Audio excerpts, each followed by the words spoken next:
please, you think that if you will speak very loudly about the war, you He's can... not speaking loudly. He's not speaking loudly. Your country is in big trouble. Can I Wait a answer? minute. No, Can you've I done a lot answer? of talking.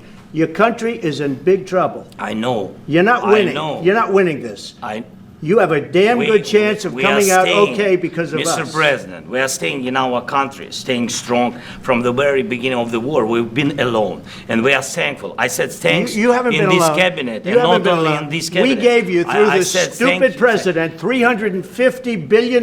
You voted we gave for you your military president. equipment, You and you voted men for are your brave, president. but they had to use our military. What about if you didn't have You our invited military me- equipment, you invited if me you to didn't speak- have our military equipment, How is it possible that a meeting which was supposed to be the way, the key, the light at the end of the tunnel for Ukrainians who are already fed up with this war and losing their loved ones, ended up turning into a boxing match inside the White House offices? You've probably seen the cut clip I showed at the beginning of this video on TikTok and social media, where Trump, alongside Vice President Vance and Zelensky, the president of Ukraine, start raising their voices until the conversation turns completely hostile. All of this when the initial purpose of the meeting was to sign an agreement that would bring freedom to both the Ukrainian and Russian people, freedom that was taken away 3 years ago when Putin invaded Ukraine. Well, the meeting was actually going pretty well.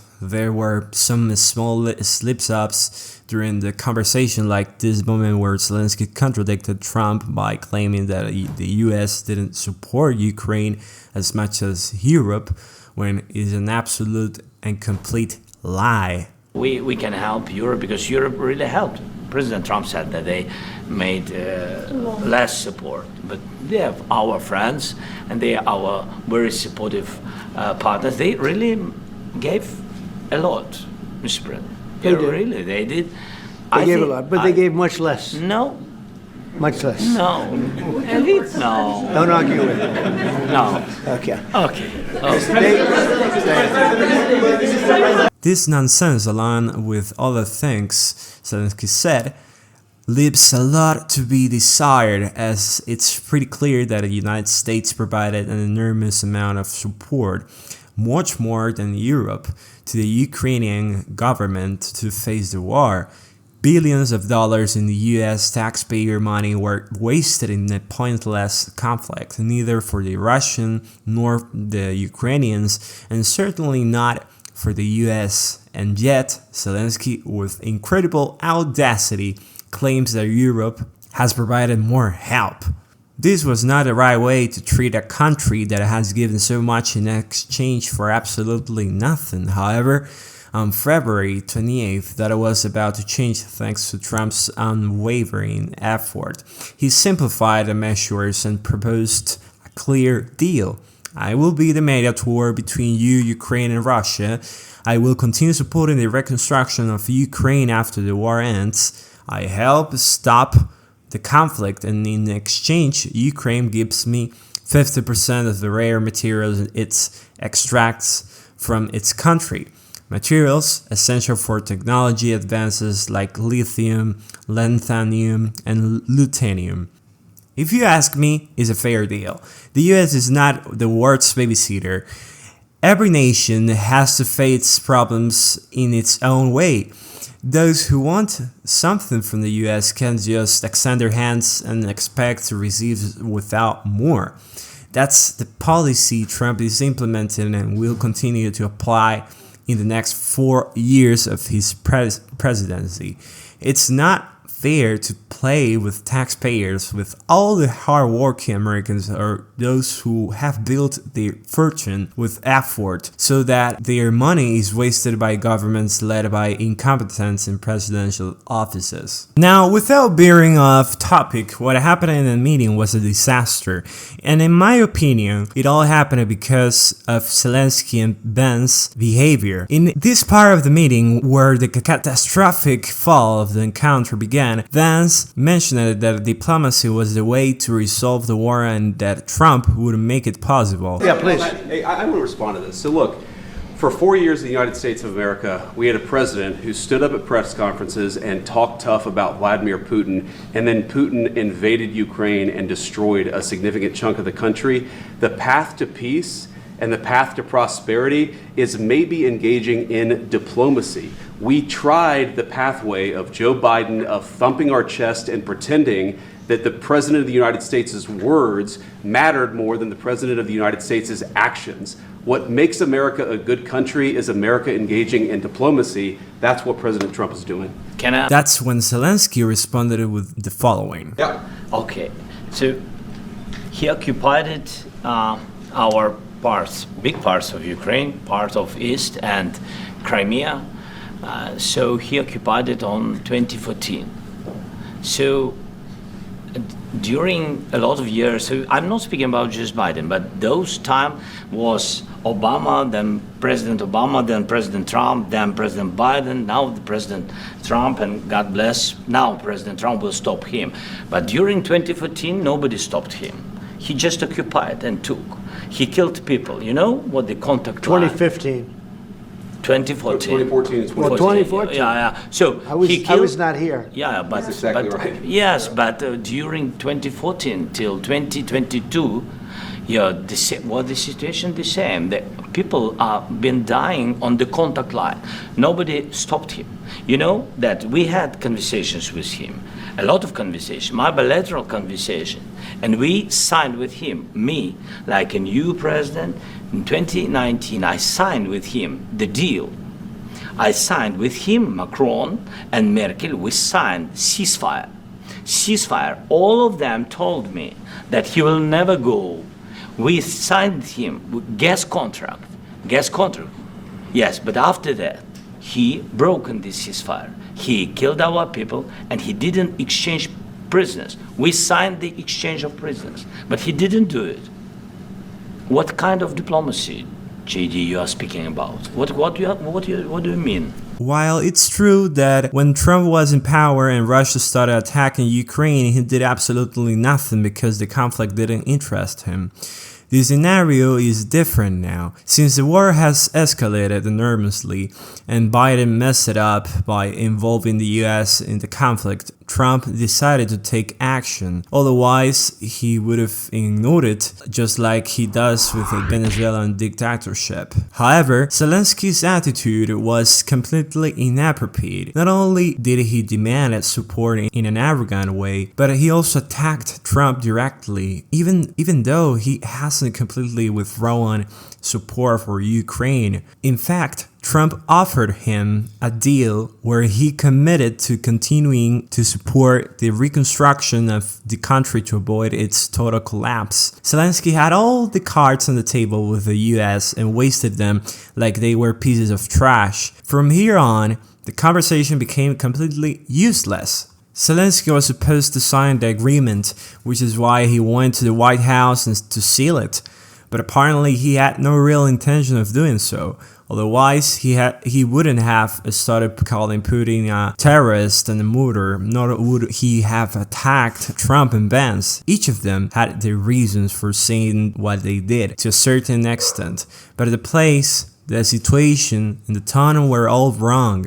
The meeting had a clear purpose: to discuss the war, the terms of the contract, and its timing, not to turn it into a battle of egos to see who had more power.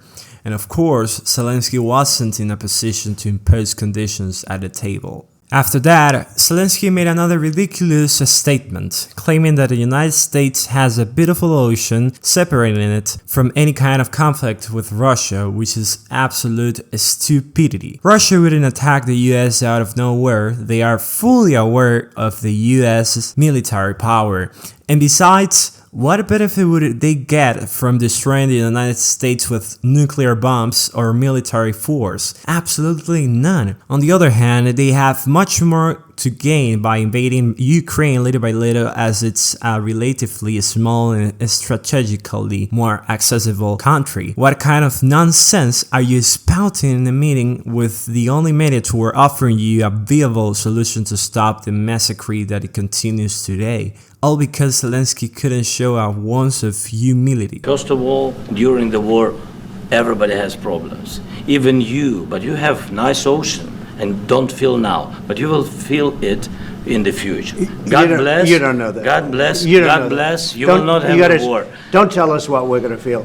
We're trying to solve a problem. Don't tell us what we're going to feel. I'm not telling you. Because I'm you're in no answering on this position to question. dictate that. That's Remember exactly what this. you're I'm not You're dictating. in no position to dictate what we're going to feel. You We're will- going to feel very You will good. feel influence. We're going to feel very good and telling very you, strong. You will feel influence. You're right now not in a very good position. You've allowed From the yourself very- to be in a from very the bad very position, beginning and he of the happens war. to be right about From the it. very beginning of the war. You're not Mr. in a Brown, good position. I You was don't have in the cards right now. With us, you start having not cards. playing But cards. right now, you I'm don't. very Yeah, you're playing serious, cards. Mr. President. You're I'm playing very cards. serious. You're I'm gambling the with the president lives in of war. millions of people. You think- You're gambling with World War What you- III. what you You're thinking about? gambling with What you World thinking War about? III. And You- what you're doing is very disrespectful to the country, this country. I'm- That's with back all to respect to you. your Far country. more than a lot of people said very they respect. should have. Have you said thank you once? And here's where the entire conversation goes downhill. Zelensky raises his voice in response to Vance's stupid questions when he had already thanked Trump throughout the interview. If Vance had just let Trump handle the situation, he would have been able to control it like he did before, and everything would have ended peacefully. But Vance kept attacking again and again with the same thing, insisting that Zelensky wasn't being grateful, even if he hadn't been grateful before or during the meeting. What difference does it make? It's literally nonsensical because those topics have no place in the conversation. We're talking about a war in which thousands of people are dying, and instead of discussing the real problem, they are fighting over that. Just Of speaking America about- and the president who's trying to save your country.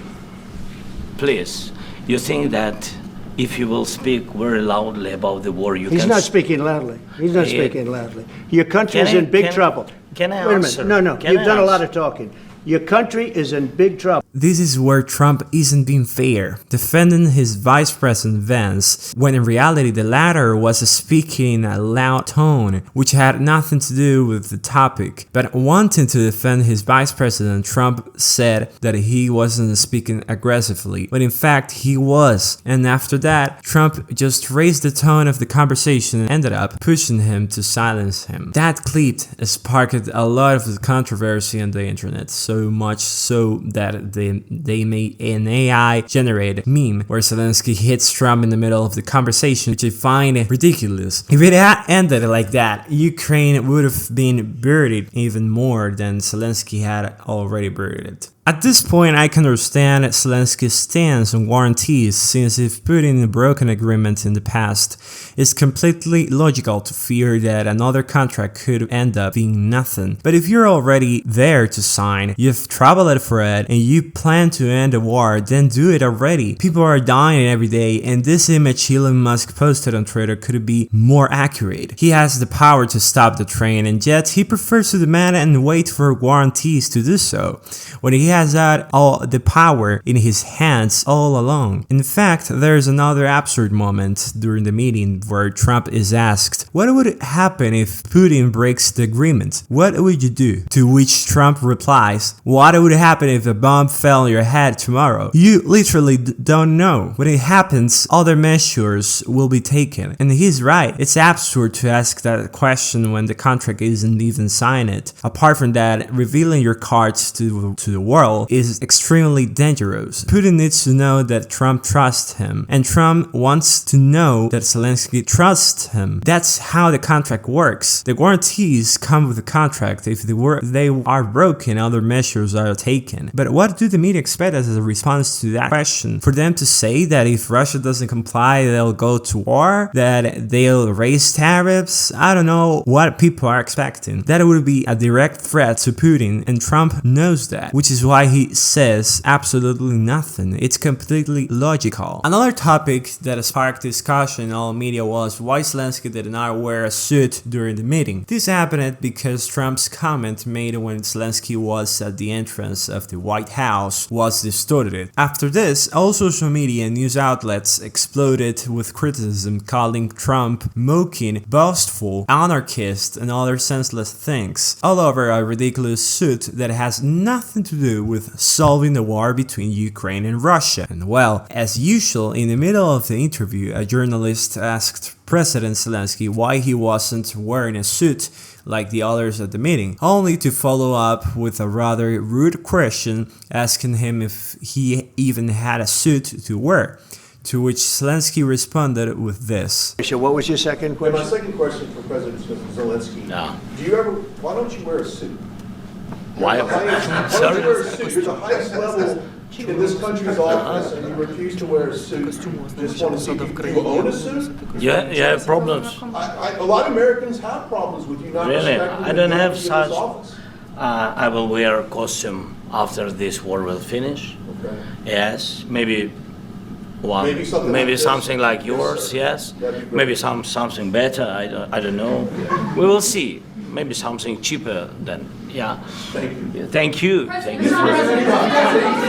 Once again, it makes no sense to me that the media is debating whether Zelensky should have worn a suit or if it was an act of mockery toward the United States and the world when in all, or at least almost all, of his meetings, he has worn the same outfit, including the meeting he had at the White House during Biden's administration. And even if it were the first time, what difference does it make whether he wears a suit or not? They are there to discuss the war and how to end it, not to debate who dresses better or who looks more elegant. And the worst part is that after the journalist's comment, Trump emphasized that his outfit was fine and all. Simply put, the left has no other way to attack Trump.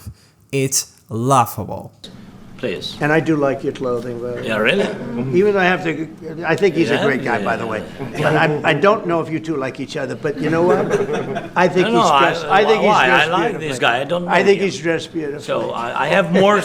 I have more serious things than answer on such Yes, sure. questions. That's a I will good- answer on more serious good questions if statement. I can. Yeah, that's good. Yeah. So please, about security guarantees and about For those who are uninformed about what's happening daily in Ukraine, because I was too, until I started researching everything that's at stake in the situation's overall picture, Zelensky has been forcibly recruiting all Ukrainian men to send them to war without any warranty that they will return home. There are videos of this. In one, a young Ukrainian is captured in the street and he resists with all his might to avoid being kidnapped by the military until they finally take him away. In another, they kidnapped a man trying to escape from a van. He runs for help, his face covered in blood. There's even a clip where they try to grab a tourist on a bike, apparently mistaking him for a Ukrainian citizen. They throw him to the ground and start interrogating him while a van approaches from behind to kidnap him. It's repulsive. It's disgusting to live in a country like that, where your freedom can be taken at any moment to send you to kill in an absurd genocide. No one owes anything to their country. No one should live for their country. It's a sick and absurd concept. What Ukraine is doing is a direct violation of the human rights of its entire population, and what countries like those in Europe are doing, supporting Ukraine to keep fighting its disgusting war, is equally sickening. It's a direct violation of human rights. That's exactly what Zelensky is doing, and this entire meeting was a complete nonsense. Meanwhile, for all these years, there are still people in Ukraine fighting a war that seems endless, and Zelensky doesn't care because he's not on the front lines with a rifle waiting for enemy brigades, dodging bombs, bullets, and everything else. No, he's in his office or traveling around Europe to get more money and keep the war going. He's asking for loans of over $2 billion for what? For nothing. soon, because all that money will disappear, and at some point those loans will have to be paid back. The people Zelensky treats best are those who keep lending him money and promising support with weapons, while the United States was giving him billions of dollars for free. And what does he do? With all the audacity in the world, he goes to the White House having the solution for the war in his hands, rejects it, and practically spits it in everyone's face during the meeting. That's Zelensky, the person who, according to some clowns, is defending the honor of Ukraine. That's all I have to say, guys. Thank you for making it to this part of the video, but I'd be even more grateful if you subscribe to support the channel and help me keep uploading more content about politics, influencer gossip, news, and occasionally science topics and movie reviews. Thanks to everyone. Bye bye.